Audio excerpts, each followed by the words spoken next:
a minute. Definitely need some coffee after last night. Did you do anything fun after the game last night?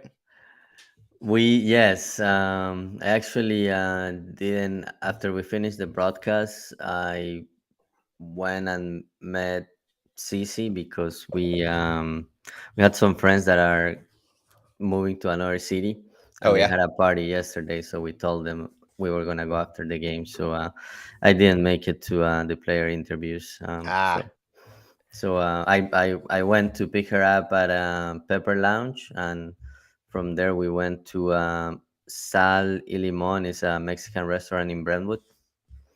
oh, um, that's actually pretty close to me. I need to check that out. Was it Yeah, good? it's really good. Yeah, it's really good. Nice.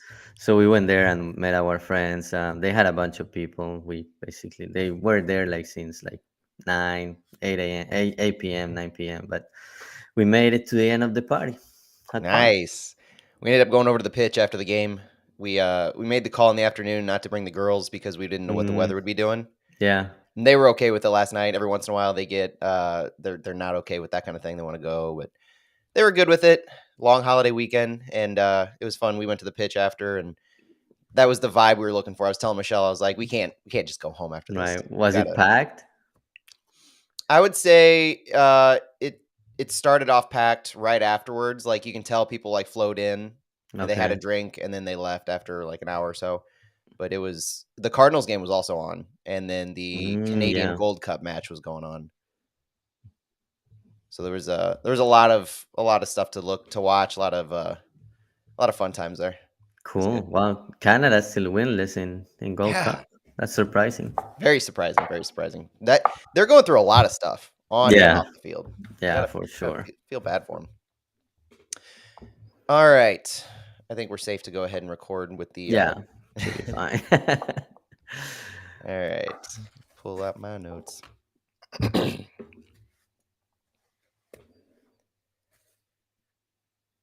Welcome everyone to Flyover Footy. My name is Matt Baker, joined as always with Santiago Beltran. We're here for another Flyover Fallout, looking at the 2-0 win over the Colorado Rapids this past weekend.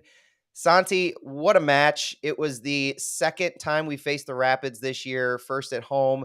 And going into the match, we wanted to see a high octane attack from City. We wanted to see a lot of how they can break through the low block of the Rapids. And we saw everything that we wanted to see. We saw it early, we saw it often. I was impressed by the overall tenacity by St. Louis City. How you doing? And what are your initial thoughts on the game? Doing great, Matt. Obviously happy. Happy Sunday after a win. But I really like the quick start, very rapid start with City attacking a lot. Obviously, Colorado has the first opportunity of the game with Berkey coming up big with that save. But after that, it was all City like for the first 20, 25 minutes, and City scored very quickly those two goals, and it could have been 4-0, 5-0 after 25 minutes, and we will get into that. But no, very happy with what the team did. Also, like that, basically for the most part, use the same lineup. Perez didn't start because obviously he was questionable for the game, and then just you had to find some space for Nico. So Rasmus Alm didn't start, but I like that some of the same guys who had an opportunity to start got the opportunity again.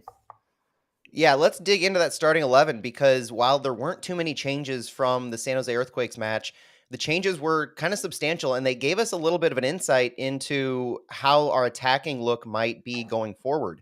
Roman Berkey was in net, obviously. Kyle Hebert, Tim Parker, Josh Yarrow, and Akil Watts made up our back line. Our midfield, we saw the diamond return again with Jabulu Blom as the pivot, Indiana Vasilev on the right side, Jared Stroud on the left, AZ Jackson up top in the 10. And then our attacking options were Sam Adeniran and Nico Gioacchini. Sam on the left, obviously, Nico on the right. That attack gave us a lot of width. It gave us almost everything that we really anticipated going in. I felt we had a good scouting report going into this match because what ended up happening was almost to a T what we thought we'd game plan for, from the diamond providing our width, from our ability to stretch the field and get some space in that attacking third, especially with Sam Adeniran. And boy, we're going to cover what Sam was able to do out wide left because it was something special. But to me, Santi, a lot of the other thing is how Rasmus Alm and Nico Gioacchini are going to be slotted into this, because there's some conjecture. Is Nico going to drop back into more of a number 10 role? Is he going to play underneath in that regard? I wondered if we might leverage Rasmus Alm on the field at the same time as Sam and Nico, which would push either Nico back or Rasmus into more of a right midfield role. And the biggest takeaway I have seemed to be Rasmus Alm is definitely not that kind of a midfielder, at least at this stage in the season, at this stage in the way our roster looks. The attacking options are very clearly Sam Adeniran, Nico Gioacchini, and Rasmus Alm, and Celio Pompeu, even, who has a little more flexibility in where he can be. But we saw that display in the second half as we started to rotate. But with this initial starting 11, they gave us all of that width, and they gave us a lot of really intentional passing connections that we saw in the middle of the field. And as we get into what that passing network looked like, I think a lot of the excitement to me came from Jabulu Blom and AZ Jackson and what they were able to do together. But before we really go into that passing network, I wanted to hone in on the three players who remained from the starting lineup from the San Jose Earthquakes. They got their second starts. We're now 2-0 with these three starting in the lineup, which I hope to continue to be able to talk about. Bradley Carnell had a few interesting quotes on Akil Watts in particular. Santi, you already mentioned how dangerous it was at the beginning of the game, but Carnell said for Akil Watts, starting him tonight, saying, "Tonight was very deliberate. We knew we play with a back four with Kyle Hebert. We don't expect Kyle Hebert to bump forwards and get in the final third too often. He did his bit, but we knew that Akil Watts, he's a very attacking outside back. And from that point of view, we saw exactly that. Brave, two forward defense, transitions. Both outside backs were outstanding tonight. Kyle steps in to win the ball on the goal. Akil's very dangerous in the final third, and dangerous crosses low. And he was very hard earned. We earned a bunch of those corners that way. Credit to Akil. Santi, we know Josh Yarrow was very quick with his ability to defend. We know Akil was very pacey out wide and creating those chances, especially that led to the first goal that we're going to talk about.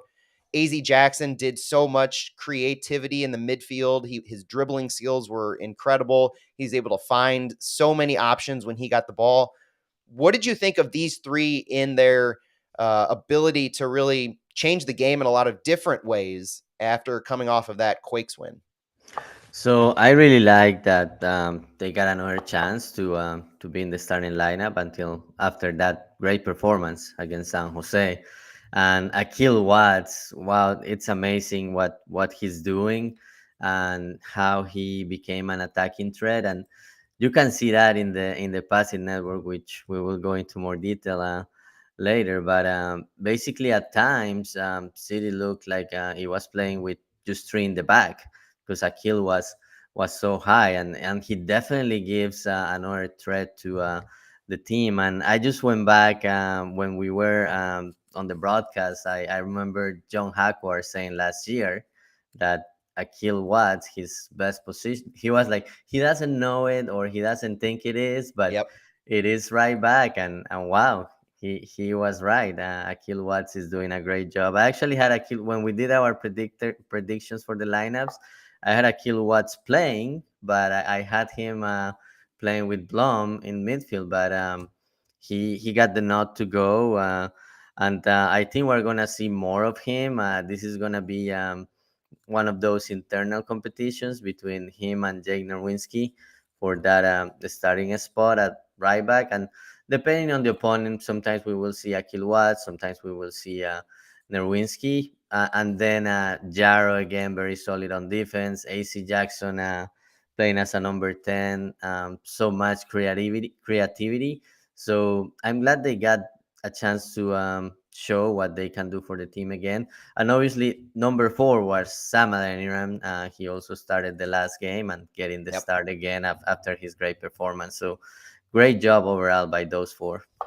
Yeah. After the last game, before we really go into the meat of this match, after the last match, I felt that we started to see, and without getting too ahead of ourselves here, started to see that the depth of St. Louis City is even more so than what we had envisioned. we knew we had Josh Yarrow there. We knew Yarrow was quality, but he hadn't really been given time to shine in MLS. Akil Watts was kind of the same way, had more consistently come in the second half as a depth sub option, and anything can happen in the second half when you're needing to chase or you're needing to change tactics. You don't really get to see either of them in that, and AZ Jackson as well, in that set from the get go your A game plan and see how they can manage the match. With this, I think with 2 matches in the books, seeing what these guys can offer from the get go, playing 70 plus minutes. This is what I said at the beginning of the game, with all of Twitter's just absolute dumpster fire that's going on right now. I said that this is the time for the spicy takes. And my spicy take at the beginning of the match is we may have enough depth on this team without any single transfer window move to be able to go forward and make a deep playoff push, especially once we get back some of our injured players and we add Joachim Nilsson to the mix, who I'm still not counting as getting back because he never came and started playing to begin with. But you're right with Akil Watts pushing Jake Nerwinski at that right back spot. Because what have we talked about in the past of our 2 primary needs? It's fullback and it's striker, specifically the right back role, because before Akil Watts had given an opportunity to shine here, it was Jake Nerwinski doing the yeoman's work, starting every game the first 18 matches. And what he was able to have, we needed some kind of depth in that spot if he were to go down or if we were to have, needing to change our formations. Akil Watts, along with Sam Adeniran, have really shown that when we have our full complement of healthy players, we're 2, 3, even 4 deep at a lot of these positions. Yeah, and obviously I missed that spicy take just because of all the Twitter issues, That but was the point. That was the point. yeah, but yeah, and that's what I asked you guys on Thursday. If you guys thought there was going to be a transfer move during this window, because you're right, like the team looks great and has been proving that it has depth. And once Klaus, Leuven, and Nilsson are back, and obviously there will always be suspensions or even other injuries, but I think the team is showing that it has a good depth. Yeah, and the transfer window, just to reiterate, opens on Wednesday, July 5th. And from quotes from Lutz, without going too deep, because we did it on Thursday, last week's episode, we're not expecting any moves right off the bat. And I think this, to me, the takeaway, it allows us to be a lot more intentional. We don't have any knee-jerk reactions. Lutz said he's not a panic guy, and there's no need to be. We're at the top of the table in the Western Conference. We see the depth shining through in matches like this. And let's dig into how they operated on the field, because in some ways it was reminiscent of the Quakes, and in other ways we saw a little bit of a different look, especially in that second half, and the subs made a massive difference. But to start it off, Santi, that passing network, you mentioned it more or less presented itself as a 3 in the back, and it really did. The Carnell's quote post game about Akil Watts being pushing high, that was the persistent theme for his gameplay and his style.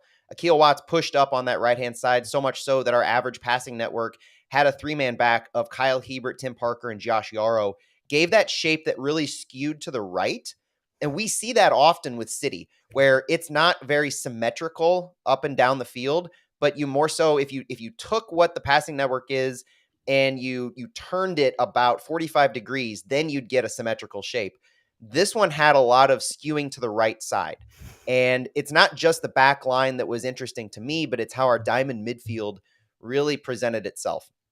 Jabula Blom, AZL Jackson, very close together for most of this match. Jared Stroud was was aligned with them very well, almost in kind of a triangle in that midfield right there, where they stayed pretty compact, and it allowed Indiana Vasilev to be a little more so to the right wide side.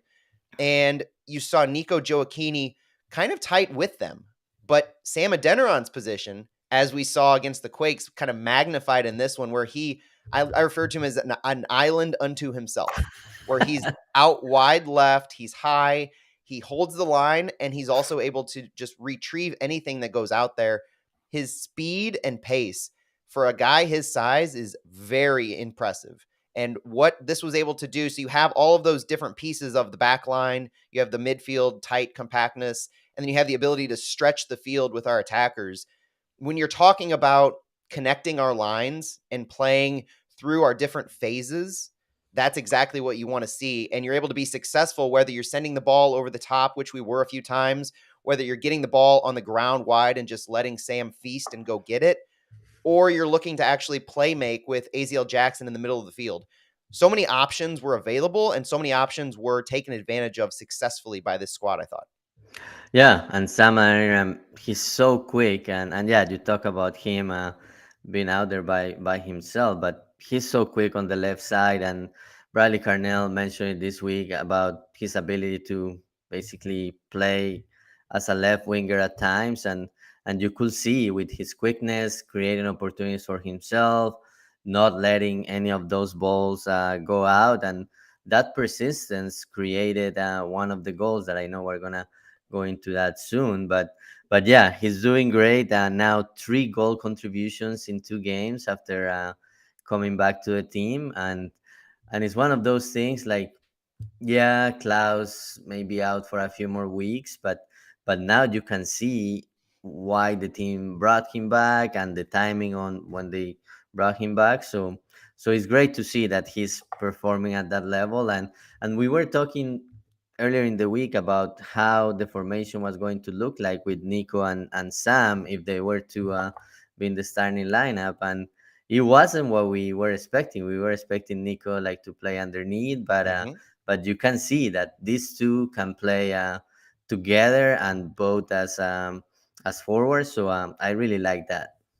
And the exciting thing with Nico, because he was just as high at times as Sam, and at times they more or less swapped spots depending on where they needed to be on the field. You found Nico on the left, just using that creativity that we always see in that attacking third, where we like to say that you have your formation, you have your game plan as you move up the field, but once you get into that final third, City has a propensity to just move all over the field wherever you need to go. You're having under and overlapping runs, you're having players finding different areas of space. And that's what we saw last night. We saw Nico and Sam just moving all over the field once we had the ball in the final third. The thing that I loved about what Nico was doing is he stayed within himself in staying physical, drawing some fouls, and still trying to put himself into dangerous positions high up the field. A lot of the times we had talked about Nico as an underlapping or as an underneath player to Sam, and would he find himself there for the most of the match? That's not what we saw at all. You're right, and that's what led to some of the fun things that Nico was able to do. I thought he was just destined for a goal most of that match. And the stats really show that he deserved a goal. He just wasn't able to find net and finish the ball. It was an unfortunate that he couldn't find net because, like you said, first 25 minutes we thought we should have 4 or 5 goals, and Yeah, we didn't need it at the end, which was good. But if you look at what the stats really tell us, overall stats for this match, St. Louis had 2.75 expected goals to Colorado's 0.66. And I always like to say that expected goals, take it with a grain of salt, especially with an expansion side and knowing how those stats, the underlying metrics that go into those stats, because some of them take into account historical data, some of them take into account player positioning, lots of different things go into XG.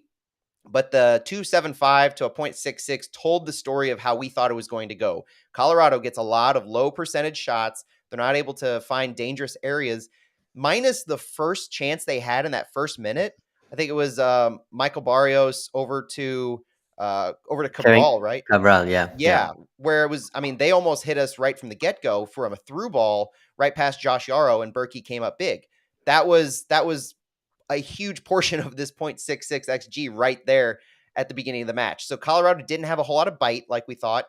The shots ended up being so heavily in St. Louis's favor. The fun thing about this is it was very much a St. Louis style of a game, and we didn't see that the first time we played in Colorado. We wondered if altitude might have played a factor in that, or if it was a home field for Colorado, knowing how difficult it is for MLS teams to play on the road in general. St. Louis with 20 shots and 7 shots on target in this match compared to Colorado's 9 shots and 3 shots on target. the possession was skewed 61% to Colorado, which is exactly what you want to see as a St. Louis City fan and the exact style that St. Louis is comfortable with, hitting in those counters, finding quick movements up the field, and in getting in a significant number of shots, because St. Louis is very much a volume-based team where our XG might not be as high with 20 shots, but we're going to find net if we can get that many shots in and stay pressing as high as we do and as often as we do. We knew that Colorado coming into this would have a lot of switches, a lot of long passes, trying to move the ball horizontally on the field. They had 49 accurate long balls, and they leveraged those switches exactly as we thought they would. But St. Louis, with our diamond midfield, kept them at bay. Wide midfield, kept the pressure on those wings. And exactly as we said, those wings were where a lot of the battles that Colorado was trying to take it, especially on the left-hand side. St. Louis neutralized it with Jared Stroud, Kyle Hebert, and the way that we were able to keep them at bay was pretty impressive. The other stat that I have, 22 clearances from St. Louis to Colorado's 12. We kept the ball out of the box. We kept it out of dangerous positions. And Josh Yarrow and Tim Parker were yet another successful center back combination, just as they were against the Quakes. And we're seeing more consistency in the depth of our center backs in that role too. Yeah, and back to the possession and Colorado's style of play. So yeah, a lot of that 60% is the second half that Colorado was trying to find spaces and trying to find at least a goal. But at times you could see, and you talk about their style of play, like long passes and playing side to side. At times they were, I think there were a couple of times I counted, they played it from side to side in the back like 3 or 4 times, but City wasn't offering them anything, any spaces. So they will just go back and recycle possession and try to start over again. So City did a great job with that. I think they were, and City at times pressed high, but they chose their moments. I think Colorado was waiting for City. Okay, come on, press me so I can play a long ball. And City was very patient in defense too. And Colorado, like just meaningless touches side to side, but couldn't do anything. The pace of Josh Yarrow was on full display with this one. And I think the two things, to your point, that were noticeable to me were the intentionality of City's pressing and the positioning. So that when they pressed, there were two things that Colorado could really do with the ball. One is make that horizontal pass, which they did often, to your point, and the other is to send the ball long. So they have to do that, and right from the get-go when they first see that St. Louis is pressing, because the amount of space that just is removed from a Jared Stroud or an Indiana Vasilev pressing tightly in front of you is so quick that when they do that, and they did it a few times where they tried to get the ball over the top, and they were successful in the first match in Colorado. This time you had Josh Yarrow, Tim Parker taking away those backline runs where they would try to get in behind us and make those. Cabral tried to make a few line breaking runs, wasn't successful because of the pace that Josh Yarrow and Tim Parker were able to have. And at times Kyle Hebert, because I noticed a few times Kyle Hebert was the one who was covering in the center back role for Tim Parker, who remained a little higher up on the field. So you had good communication, you had good coverage, and you had a lot of ground covered by our backline. That was the tail end of the press, making sure that they couldn't beat us over top, just like they did in Colorado a few times. But, Santi, we're 20 minutes into this. I know. And we haven't even started talking about the goals yet. So they came early. Let's cover them. And then let's talk about how the game flow was from there.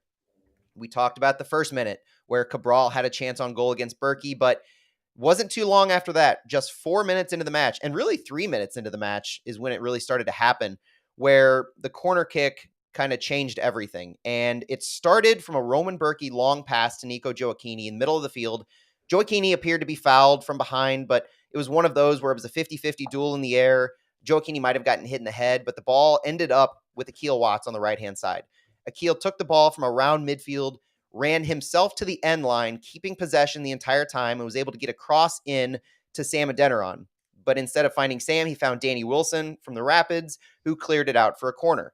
At that point, Tim Parker, if you watch the replay, and please do, because I love I love these formations. I think it's Alex Langer who does this on the set pieces for City's coaching staff. Yeah. So credit to Langer, because I love watching these corner kicks, and if next time you do, watch the box. Don't watch the corner kick taker. Watch how the players line up in the box, because you had Tim Parker lining up right behind Kyle Hebert, almost in like an American football type formation, where you have a hike, and then as soon as the ball was in the air, uh, Kyle Hebert moves left, Tim Parker moves right.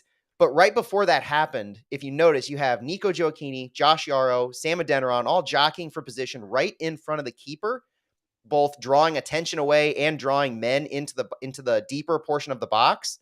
As soon as Hebert went left, Parker found all the space in the world to his right, and with nothing but space, AZ Jackson found that perfect spot from the corner kick. Parker had nothing to do but head it home easily. Yeah, yeah, and yeah, it's amazing to see those replays. So I also saw Nico Gioacchini moving away from the near post, and basically Colorado's defense also moved that way. And the other thing, so Parker was very high up, like by the penalty spot, and Stroud was also there, like on the left. Mm-hmm. And basically they left, and I think it was Nicholson, the player who he was kind of out of he didn't know what to do. Like, do I mark Parker or do I mark Right. Stroud? And it was a very well executed set piece. I love seeing those two. And they worked to perfection so many times. I think this was, without the number in front of me, the fifth set piece goal that St. Louis has in the year. And besides the actual goals, they're always dangerous in what they can do with these. And they create space themselves in the box. It's not just the corner kick taker who places it perfectly, it's the backside as well, where they're very intentional about. AZ Jackson knew where he needed to put the ball because of who he was targeting and where they would expect to find space, and they did it. And it wasn't too long after that before we had our second goal of what we said should have been 4 or 5, probably in that first 25 minutes. But this goal was very different. It was an open play goal, and we talked a few minutes ago about Sam Adeniran's moves and ability to make plays on the left-hand high side of the field. Boy, was this on full display with this goal. It all started from a Yarborough long pass, the Colorado keeper, long pass out wide to Keegan Rosenberry, their right back. Rosenberry was being pressured by Jared Stroud, and he tried to slide the ball high to Cole Bassett on Colorado's right-hand side, St. Louis's left. Kyle Hebert stepped up very high. He was past midfield, stepped up high to intercept the ball, and he did intercept it, but he more so passed the ball immediately, poked it through to Jared Stroud, trying to lead him, obviously, into a run on the left-hand side. If you watch the replay on this, watch Kyle Hebert's expression, because he knows that he didn't put the ball exactly where he wanted to, catching Jared Stroud in that run. It was a heavy touch, visibly upset that he couldn't connect with Stroud. And then out of nowhere, so if you're watching Hebert, out of nowhere, you're going to see Sam Adeniran sprint for the ball, take off towards that left corner. And it was like Sam was the only person on the field who was taking off, because he passed the Colorado defense so quickly to get the ball. Once he retrieves the ball, keeping it inbounds. So the Mm-hmm. second thing, the first one is getting to the ball. The second thing is actually keeping the ball in play, and not just in play for the first time he touched it, but able to make that end line run, playing it to himself, beating Connor Ronan on that end line. And when he did that, it seemed to take the Rapids off guard. They were not expecting this, because their center back, Andreas Maxo, had fallen into the box. He didn't put pressure onto Sam as he got that ball in the end line. When Maxo fell back, it gave Sam the space he needed to move the ball into the 18-yard box along the end line, staying footed as well, because if you notice, he slipped, and that was, watching from the stands, boy, I thought he was going down hard. Maintained his composure, got the ball into the box, drew Maxo to him at that point, and that gave Jared Stroud enough space to underlap the run, find open space on the left-hand side of the box. When Sam found him, it was clinical for Jared Stroud. He poked the ball right through past Yarborough on his bottom left side into the net on the ground for the second goal. That was a great execution by Sam. And yeah, after he retrieved the ball and went past Conor Ronan, you could see Ronan was like signaling to Max, so like, hey, okay, now your turn. And miscommunication there, and Sam Mm-hmm. took advantage of that. And great execution by Stroud. Stroud had not scored in a while, so that was good to see that he went back to scoring. And the other thing, before this play in the 11th minute, we had already seen Sam with those runs on the 6th minute on the left side. And um, you were talking about Nico Joachini having like a very high XG. And the first play was that run from Sam Aderian in the 6th minute that he found Nico, and Nico just couldn't go past through Jarbro that make a great save. Yep. But yeah, 11 minutes in and already 2-0, and you could feel like there were going to be a lot of goals at City Park last night. You really thought it was going to be piled on from that point. It didn't take long for me to think that my 4-0 prediction might actually come to fruition. And I never would have thought. I mean, I obviously thought that was a long shot and it was, pie in the sky. But Carnell was right. He said you said it earlier. I thought we should have finished the game off in the first 25 minutes. Should have been 4-0, 5-0 at that point, Carnell said. That's one thing if we can take away from this game is to be a little more ruthless. And Nico Gioacchini's 1.67 expected goals on his 3 shots on target, 5 total shots, that speaks to the needing to be more clinical, being more ruthless. Because Gioacchini had opportunities, he had moments, and any one of those, had it been finished, could have kept piling onto that. Where you had shots outside the box, you had shots inside the box, you had constant pressure. That first half was very much City ran. Like we dominated the first half. And after the first half, we didn't start the second half off bad by any stretch of the imagination, but you could see it kind of settle into a little bit more of a back and forth in that second half as Colorado dominated possession a little more and they worked to try to find space against St. Louis. We talked about how their switches were prevented really well by St. Louis. As we go into the second half, that's magnified, where you're having a lot of the spaces taken away up front. You're forcing Colorado into being wide. And St. Louis, while not content to let Colorado take the ball and do with it what they want, they were very intentional with their pressing. They were very intentional with their spacing on the back line. It worked together well, and it permeated through as Colorado had a few more shots and a few more opportunities in the second half, but they weren't able to do anything of substance. And so it's at that point, Santi, where we get into the subs. And the subs had some really interesting moments and changed this game in a lot of interesting ways that give us an idea of where we might see St. Louis City go in the future when they get some of these reinforcements back, some of these injuries or new guys on the roster. All started in the 67th minute where Lucas Bartlett and Rasmus Alm came in for Akil Watts and Jabulu Blom. A couple things to note on this is before we talk into the formation, Bradley Carnell said on Akil Watts subbing out, it was just precautionary to get him out of the game. The load, cumulative fatigue over the past 2 games now, and mitigating minutes. Just hope to keep these guys going through the long stretches here. And with Jabulu Blom coming out, I saw some comments and questions on was he injured? And I didn't see an injury at the time. My knee-jerk response to somebody on Twitter was that I just saw the training staff was with him as he was walking off the sideline. Didn't seem like a noticeable limp or anything. And the good news here is Carnell's postgame quotes backed that up. Carnell said, I don't think any South African has left the humidity and heat as we felt over the last 2 days. He just struggled with the heat a little bit, fatigue. So we had a couple of dizzy spells going into the game, and we were just monitoring that. We had a backup plan if he couldn't go, but credit to him for pushing through and keeping things simple and still doing his job. So he made 67 minutes, being fatigued, having heat exhaustion, it sounds like, and the work that he did before that, like I mentioned, his work with Aziel Jackson and his ability to be that single pivot, drawing a lot of man marking himself, where he was very, very much a focal point of the field while he was out there. That speaks to his intensity, I think, and his ability to change the game when he's not feeling 100%. We know what he looks like when he is 100%. And so to know what he was going through last night is just all the more admirable for Jabulu Blom and Akil Watts as well. It was good to see him start. It was good to see him get minutes. And Bradley Carnell being mindful that you're going to need a guy like Akil Watts going forward. Yeah. Akil Watts, I'm sure he will get more opportunities. But yeah, Bradley Carnell spoke about the fatigue and probably also thinking about what's coming up because this next round of games, City's going to have 3 games in 8 days.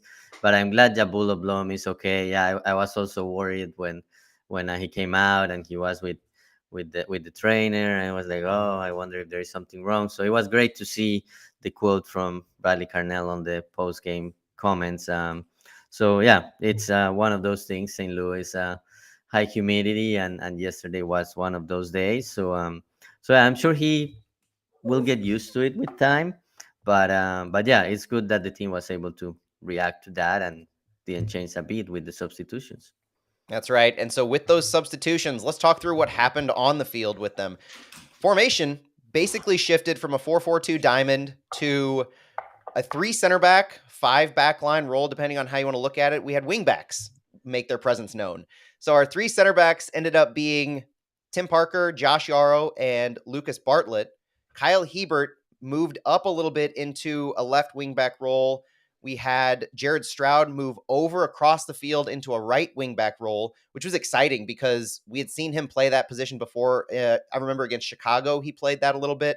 And to see him have that flexibility was one of those things we've wanted to see. How can we leverage wingbacks more expansively, not just with Jake Nerwinski or Johnny Nelson from earlier in the year, but how can we leverage them with our midfielders? Because if we drop back into a 3 center back look, our wingbacks are going to take away from our midfield in a sense. And so if you can take a guy like Jared Stroud, who is an outside midfielder in general, and make him into a wingback role, it's more just moving the chess piece slightly around the board as opposed to doing anything substantially different. And so keeping a guy like Jared Stroud, keeping a guy like Kyle Hebert on the field when you can have that kind of a look is going to be very important going forward. But what it did to our midfield is you take away Jabulu Blom from the pivot.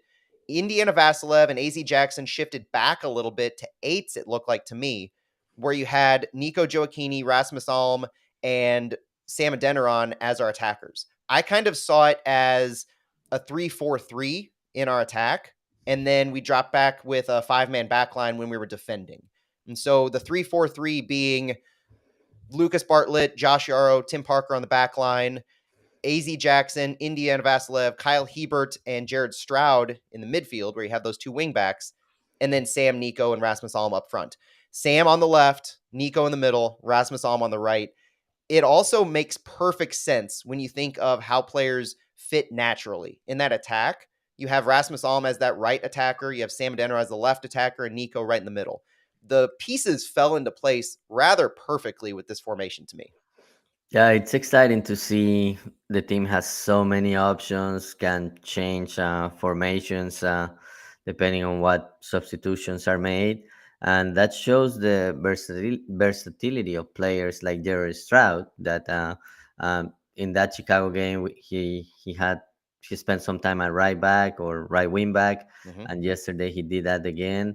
So yeah, I think little by little the team is looking at what what's going to happen when Joachim Nilsson is back, and at times I'm sure he will use that 3 back formation with wing back. So it's great to see that early on that as you go in games and you have to make changes, you also start tinkering with the formation, and you start seeing that 5 men in the back option. And Carnell hasn't shied away from it.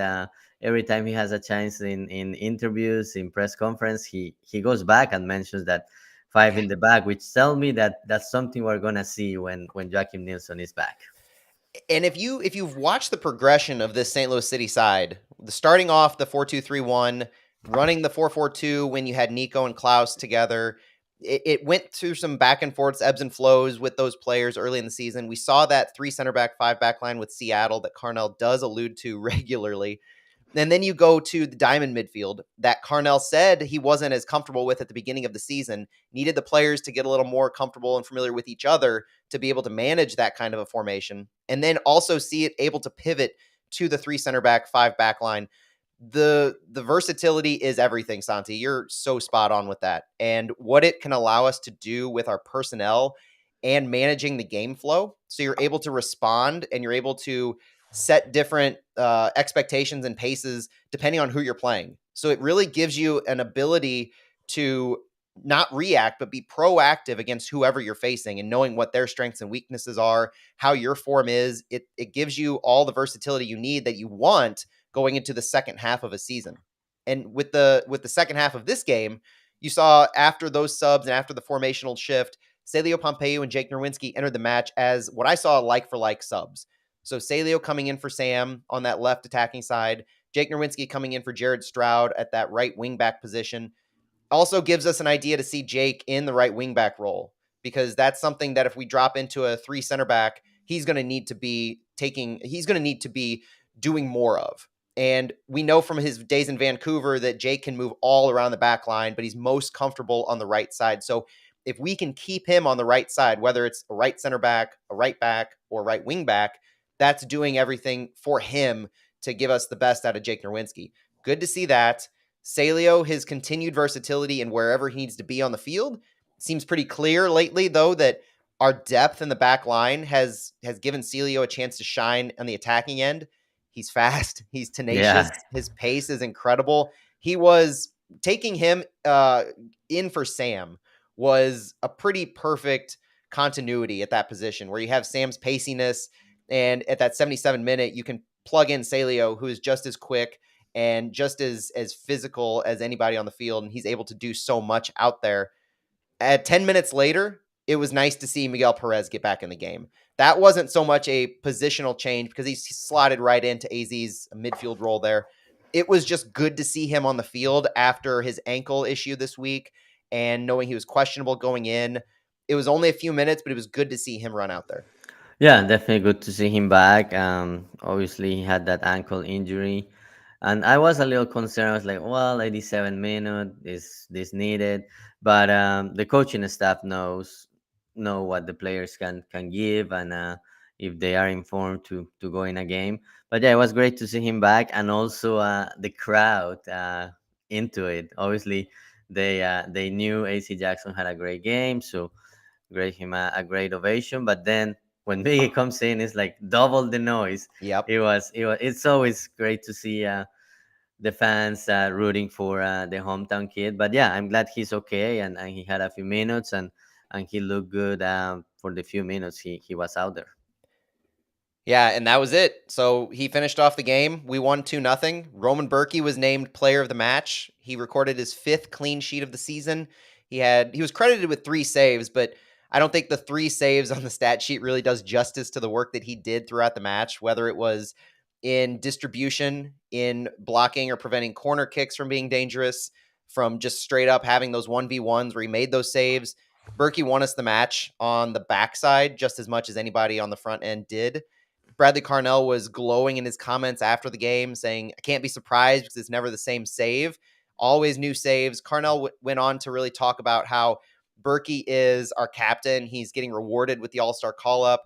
He's a leader for a reason, displaying being a leader from the front, not just a voice in the locker room, but also a leader leads by doing. So credit to him in that, and how he picks up guys all over the field, saying that they all took it personally, not on their watch, that the trend is going to stop after what they did in San Jose. It's not going to stop here at City Park. Carnell said credit to the fans as well. They were immensely loud from the very get-go, and we're happy about that too. Santi, it started from the get-go. St. Louis, very loud. The supporter section was on, I mean, they were the pinnacle of what they had been all season long. Some fantastic work by the crowd, fantastic work by the players, and it carried through the entire match. I don't think there was a quiet part of that match. And it, like you said, with Miggy's entrance into the game, it just kept going till the very end. Yeah, it was the crowd. It was amazing as always, but I know yesterday was a special game just because Colorado and Stan Kroenke and what that means for St. Louis. So it was also great to see that the team won and won in a convincing manner. So yeah, great performance overall. Back to Roman Berkey. You don't see this like on the stats, but I love that he reads the game so well, and the way he plays. Like a couple of times he came out of the box just to avoid some attacks from Colorado, avoid some of those long balls. So Yeah. I really like the way he's playing. The ability to read the game is a great way to put it, because how many times did we see Roman Berkey come out of the box and clear the ball or prevent a 1v1 from having himself being in a bad position just by being willing to be brave and dangerous. Carnell loves the bravery comment. Being brave and going out and retrieving the ball, sending it long, and being that last defender just as much as he is a traditional goalkeeper. That's the kind of thing that he brings to this team and that he offers, and it's not and it's in the appropriate moments. So he's able to know how much space is between the attacker and him so that he can go retrieve the ball. I remember in the very first match against Austin, there was a little hesitation in the space that he had, and that keeps coming back in my mind because of it's not like we need to see Roman Berkey grow because he's Roman Berkey. He has all the experience in the world. He knows how to read the games and read the inches and the moments like that. But that first match where he was beaten by, I think it was Sebastian Driussi, in that moment where he came out a little bit and he was caught, and so he was chipped almost. We haven't seen that since. And this Roman Berkey is the most informed Roman Berkey has been in probably 2 or 3 years, with this regular playing time, with gelling with his team like he is, with being just fully bought into the system and what he's being asked to do. It's fun to see going into the All-Star game. Yeah, and as the games go by, he gets better and better. He just needed that consistency of playing every week, which he didn't get in Borussia Dortmund his last year. Mhm. And last year he came early and he trained with the team and was in a couple of City 2 games. But it's just not the same when you're playing week to week and at a higher level. That's right. A couple other players, because we're short on time here, that I wanted to tout and really get to were Sam Adeniran, who provided his first assist for City SC on the Jared Stroud goal. With that assist, Santi, you mentioned he has 3 goal contributions in the last 2 games. So I wanted to reiterate that because, wow, has he made a difference in coming back from loan? And then Jared Stroud himself, with his goals scored, he now has 8 goal contributions, 4 goals, 4 assists this season. Tim Parker scored his second goal for St. Louis City, his 6th goal in his MLS career across all competitions.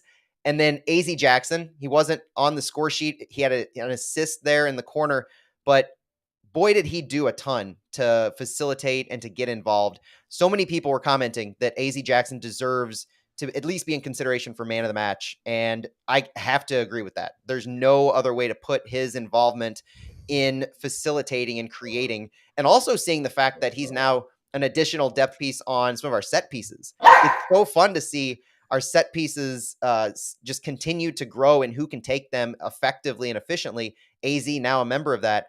And his work with Blom, his work in being a third attacker when he was out there, so much credit to AZ for his growth and what he's been able to do in this match. And then just do you have anybody else you want to really tout? Because there's so many people we could really go to. Indiana Vasilev did a great job, and he almost goes unnoticed in this match because he didn't contribute and he was out there just doing yeoman's work on the right side. Yeah, no, definitely. Everybody had a good game, but AC Jackson, yeah, getting that second opportunity to start and showing what he can do. And there was a quote also from Carnell about it, that that's what they got him. They knew he was going to be a threat and a good piece for the team offensively, and that it was going to take some time, and that they had talked to him and say, hey, sometimes you're going to play with City 2, sometimes you're going to be with the team, and you're going to be on the bench and you may not play, but you're going to get your opportunities, and you're starting to see that. And it's great that he's taking advantage. He's a young player. I Mm-hmm. had a chance to talk to him a few weeks ago, and he has stressed the importance of playing when you're young, even if it's not with the first team. But he also values the time he spent with City 2 earlier in the season, because when you're young, if you are not playing at all, like competitive matches, like, yeah, you're training, but he stressed the importance of playing matches. And you can see that his time with City 2 has been good for him, and now he's contributing to the main team. So that's great to see. That's kind of like a wise beyond your years type of a quote, because you have to it takes a lot for a young footballer to stay within themselves and to understand the long story, the big picture here. And for AZ to be able to understand that he excelled with Minnesota United 2 last year. He was brought on to a City contract. He sees time with City 2. He's not cracking through initially. Keep plugging away, keep pushing, keep working every single day in practice and in matches. And he earns this. Like that, AZ Jackson, Sam Denner on Akil Watch, Josh Yarrow, all of these guys have really shown that they bought into the system, that they're willing to trust the process, and that they know that if they trust the process, they're going to be rewarded for it. Yeah, yeah. And now the team has a lot of options. It has to be hard to be Carnell now. He has so many options, and you have all this competition in training. But it's great to see when you have so many options, and it's a good problem to have for Bradley Carnell and the coaching staff. It's a great problem, and we've seen that they've been able to manage it well so far through 20 matches. There's no reason to think that they can't continue. But as we look to wrap this up, St. Louis City SC is now undefeated when scoring first, 9-0-2 on the season. So that starting out early and often is very important and vital, and obviously bodes well for St. Louis City. St. Louis City SC, I love these two stats because I love these two players a lot. St. Louis City is 10-3-2 when Rasmus Alm plays and 6-1-1 when Jabulu Blom starts.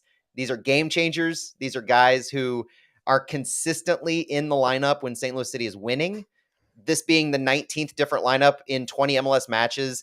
These guys have had their ups and downs, ebbs and flows, but just like everybody else on the team is when they are on the field and they're bought into the system, then they're excelling. It's the first time we're in match day 20 for St. Louis City, and it's the first time that City has won at City Park against a team they've faced for the second time. So we're seeing teams for the second time pretty regularly now. We've got Portland, who we won away at and we lost at home. Real Salt Lake, we won away, lost at home. San Jose Earthquakes won both of the matches, with the second being away. And then now with Colorado Rapids, we tied away and won at home. So we're able to keep City Park as a fortress. We're able to take these teams that we've already seen and have the better of them in the last couple of weeks, whereas RSL and Portland were earlier on. RSL, one of those, obviously, without Eddie Leuven. It's good to see St. Louis being able to adapt, not just internally within themselves and what they can do with the depth, but also against teams that they've played now for the second time. Yeah, another one that is not here.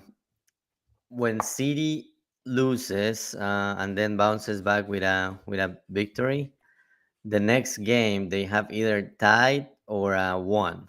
Oh, They haven't lost. They haven't like won, lost. Like yeah, they have gone through some stretches that they have lost 2 games or 3 games, but then they bounce back and win.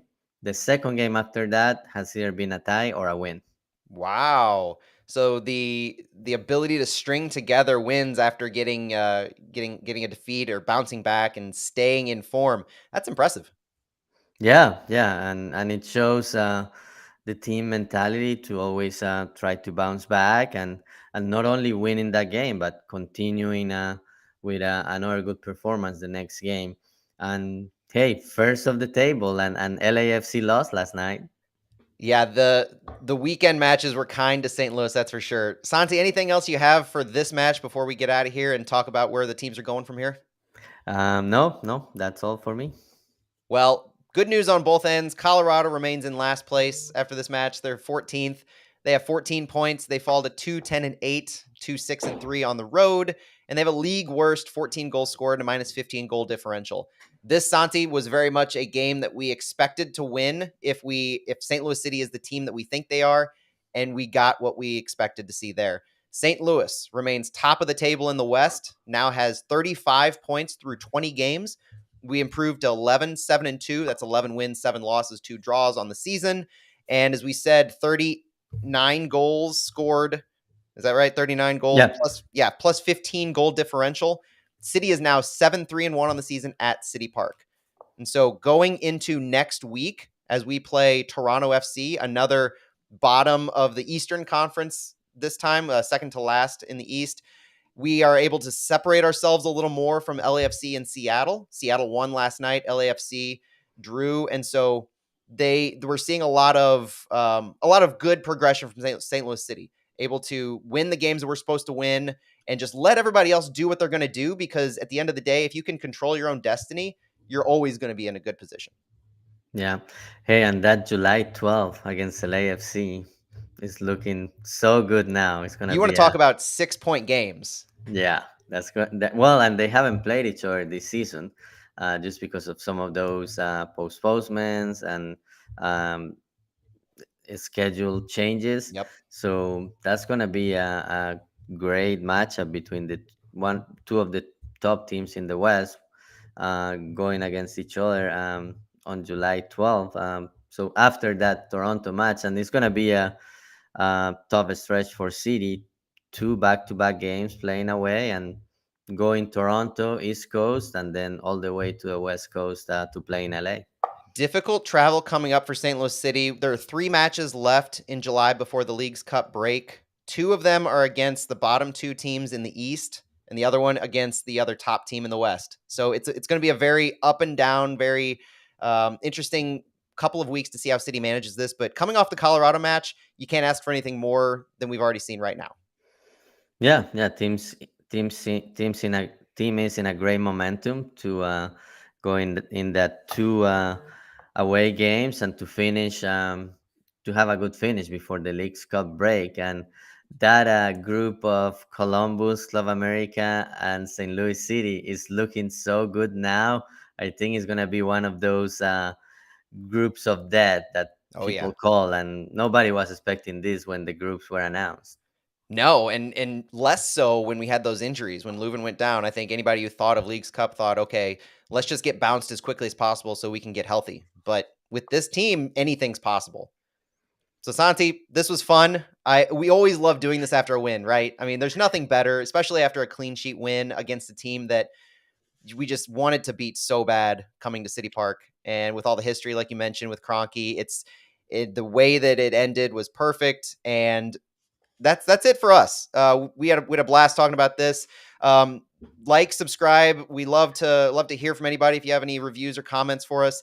Thanks for joining us on a Sunday morning as we record this. We'll get the pod out soon, and we'll be back with you later this week as we preview Toronto FC for next week. Santi, thanks for joining me. Matt Baker, Santiago Beltran, Flyover Footy. We'll talk to you later.